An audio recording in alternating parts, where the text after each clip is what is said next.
Hello student, आज हम इस वीडियो के अंदर मैथ्स का नया चैप्टर स्टार्ट करेंगे।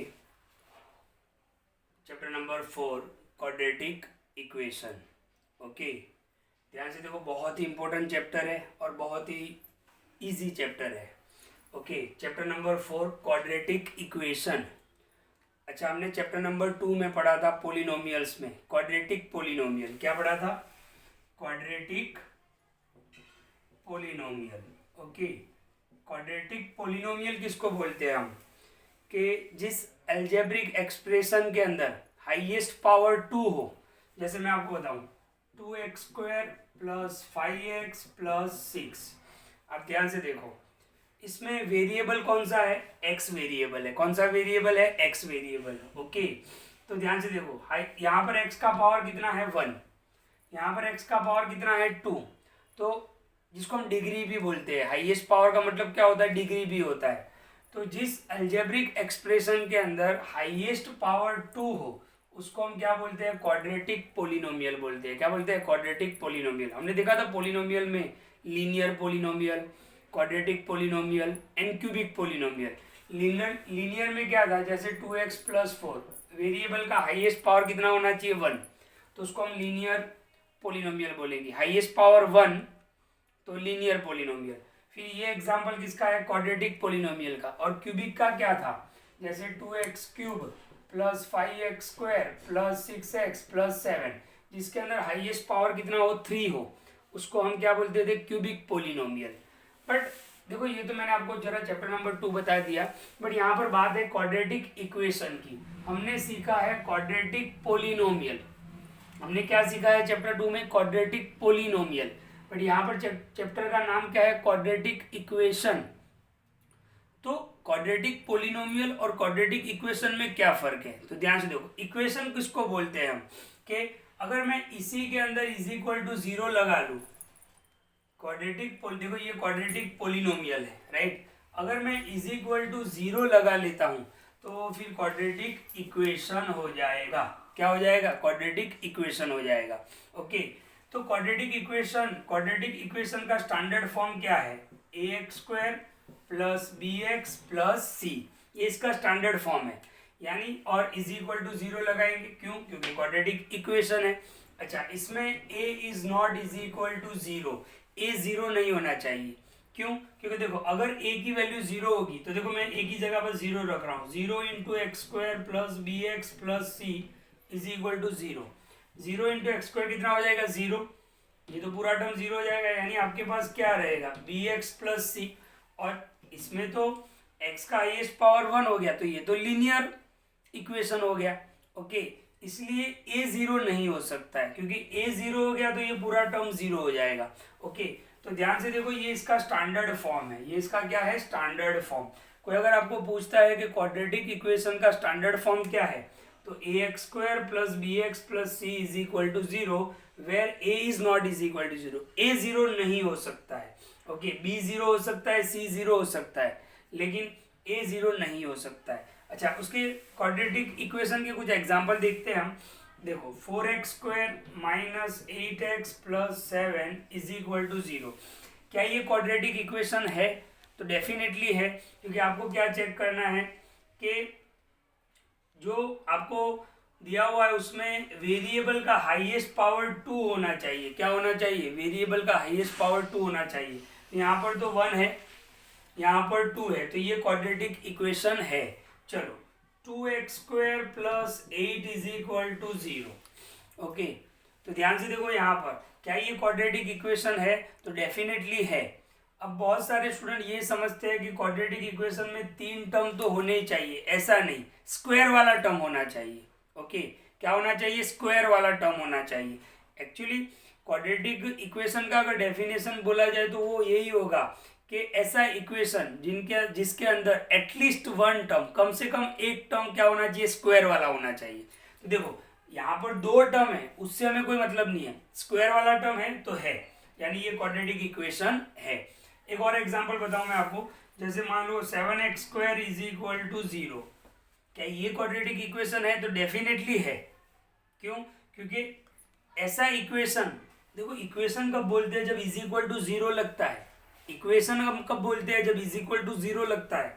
तो ऐसा इक्वेशन जिसमें एटलीस्ट वन टर्म, कोई भी एक टर्म स्क्वायर वाला होना चाहिए, तो ये भी क्वाड्रेटिक इक्वेशन है।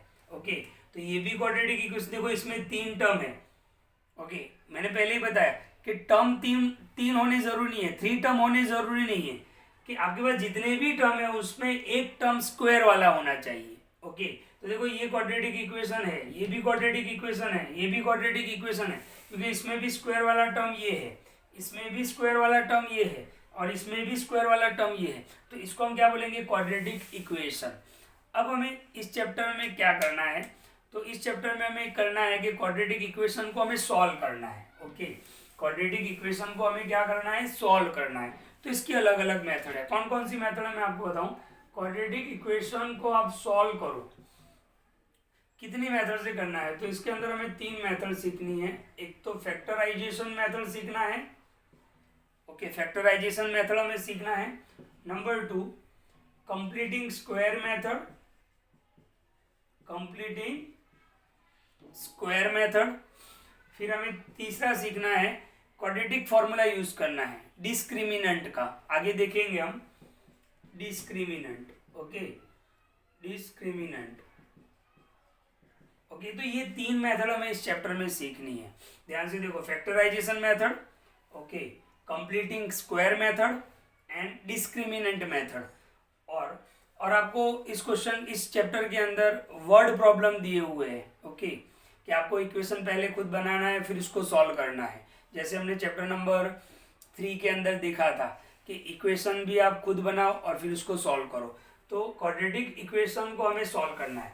अच्छा, क्वाड्रेटिक इक्वेशन को सॉल्व करने का मतलब क्या होता है, तो ध्यान से देखो, ये तो मेथड की बात हुई, मेथड हम धीरे धीरे देखेंगे। क्वाड्रेटिक इक्वेशन को सॉल्व करना, उसका मतलब क्या हुआ, देखिए जैसे आपको एक क्वाड्रेटिक इक्वेशन दिया हुआ है x² + 5x + 6 = 0। ये क्वाड्रेटिक इक्वेशन है, क्योंकि एटलीस्ट एक टर्म तो आपका स्क्वायर वाला होना ही चाहिए। क्वाड्रेटिक इक्वेशन का डेफिनेशन क्या है, an equation that consist at least one term square, एक टर्म तो आपका स्क्वायर वाला होना ही चाहिए। तो देख लो, आपके पास यहाँ पर तीन टर्म है, उसमें एक टर्म तो स्क्वायर वाला है ही, तो ये क्वाड्रेटिक इक्वेशन है। अब क्वाड्रेटिक इक्वेशन को सॉल्व करना मतलब क्या, ध्यान से देखो, यहाँ पर वेरिएबल कौन सा है, x। क्वाड्रेटिक इक्वेशन को सॉल्व करने का मतलब ये होता है कि वेरिएबल की वैल्यू फाइंड करो। आप क्या करोगे, x की वैल्यू फाइंड करोगे।